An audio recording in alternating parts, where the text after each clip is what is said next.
Good morning, everyone. Thank you very much for having me here. Quantum computing, it's really a very exciting new technology. It's a completely new paradigm of computation. It's using the laws of quantum physics. So far, we are used to classical computers, and we all use them. You have them even in your pocket.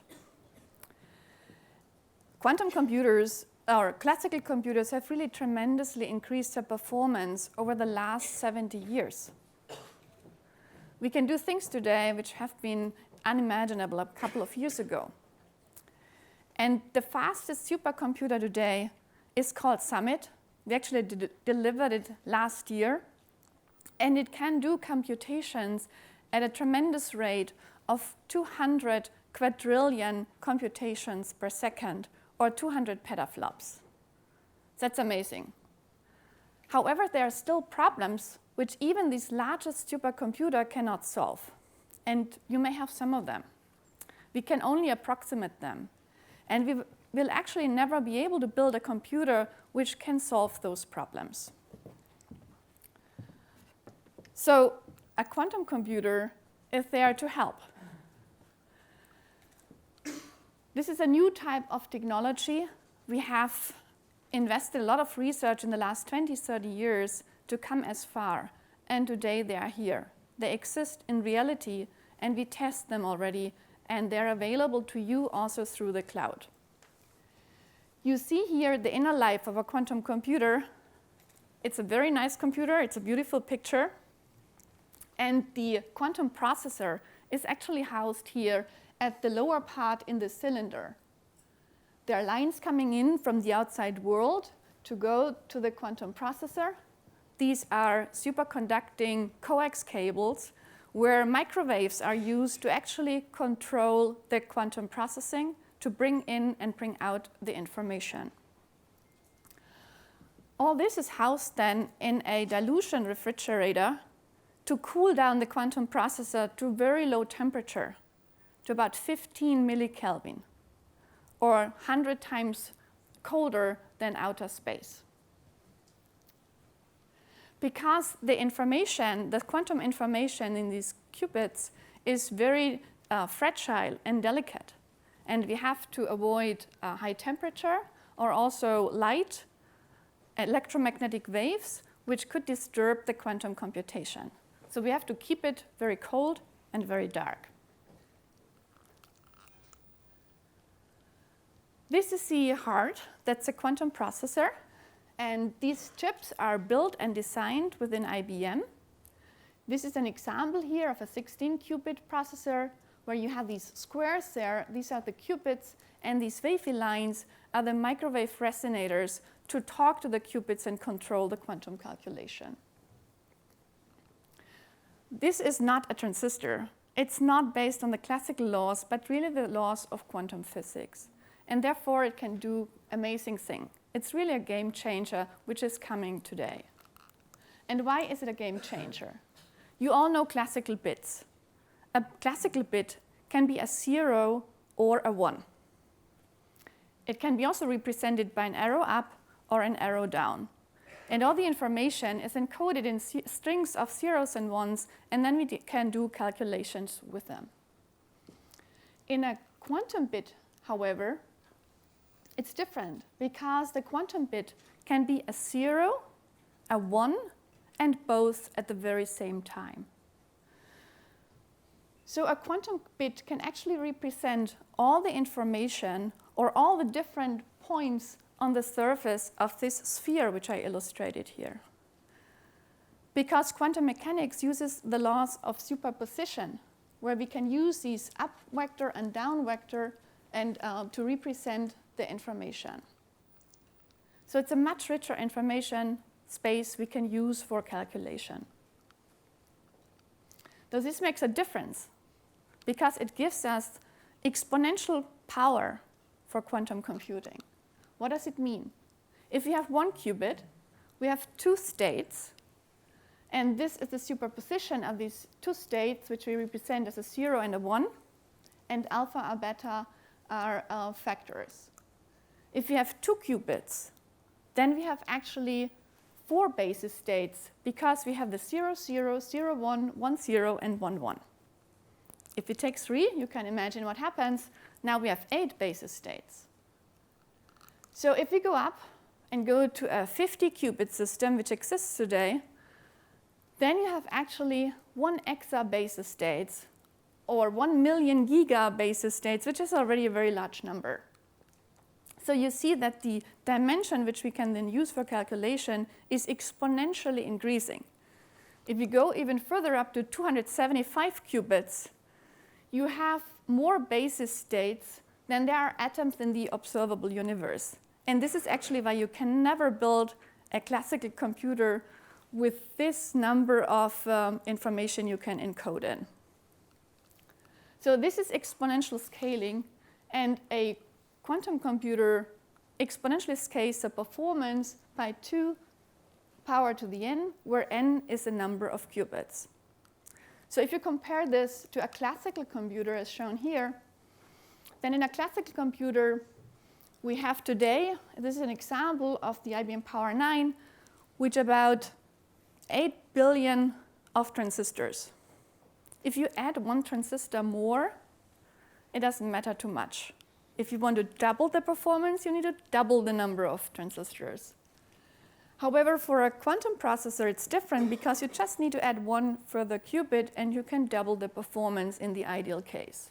So this is really the potential of quantum computation, which we are all after.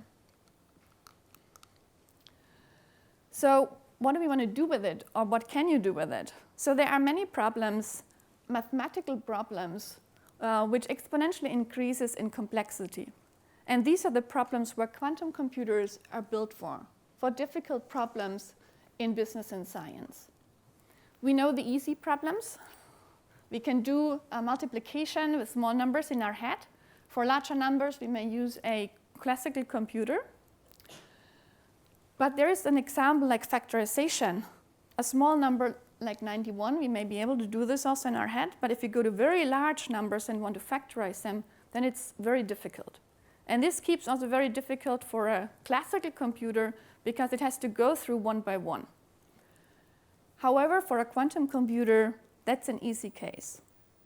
And these are the types of problems which quantum computers can have an advantage in the future. And so there are problems in materials and chemistry where you implement or encode your molecular state into a quantum computer, also in machine learning and in optimization. So let's have a look at a few of those applications. And let's start with classification. And classification you all use in the finance industry because machine learning is used in every industry today. It has a lot of impact. And it's already used for applications like fraud detection, for credit risk taking, rating, or also customer segmentation, or anti-money laundering, and more examples. And this is an example. Let's say we want to decide whether we want to give a customer a credit or not. So you want to separate the credit-worthy and the credit-risky customers, and you want to separate them. So in this case, which is illustrated here, it can be very nicely done. You have both of these groups, the orange ones, the credit-risky, and the the ones you want to give a credit to. You can very nicely separate. You have a nice hyperplane in between. And you actually want to maximize the margin between both groups that you don't make false positives or false negatives. So, but what if the data is not linearly separable, as in this case? So let's assume you have this upper line where all these dots are mixed with each other, and you cannot find a nice line to separate both groups. So the trick you do today already is you go to a higher dimension, as shown in the lower part of the picture, where you go from the linear into the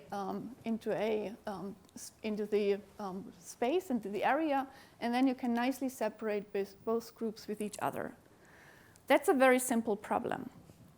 However, there are more problems where this is not as easy to be done. And actually, quantum mechanics can help because you have this complex room which quantum bits can offer you. So you can lift your problem into a higher dimension where you can use quantum feature maps to separate those groups. And we have tested this on a small quantum computer. In this case, we did supervised learning with quantum enhanced feature spaces. And we have demonstrated this example on a real quantum computer for small test cases, where we demonstrated a potential advantage because we could increase the accuracy of the segmentation of the classification. And we actually could also prove that the classification accuracy improved with increased entanglement of the qubits. So this is one example where quantum computing can provide a true advantage. Another example I want to give you in the pricing and risk analysis, because these are also very complex problems where you spend a lot of computation and cost in order to do pricing and risk analysis. So in this example, you are interested, of course, in the value at risk and also into the conditional value at risk of your portfolio. And you typically do Monte Carlo simulations in order to calculate this risk.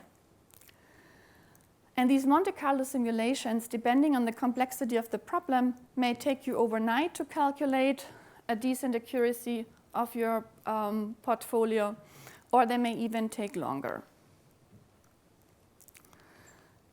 So we have actually developed now a quantum algorithm where we can speed up this type of risk analysis by a quadratic fashion.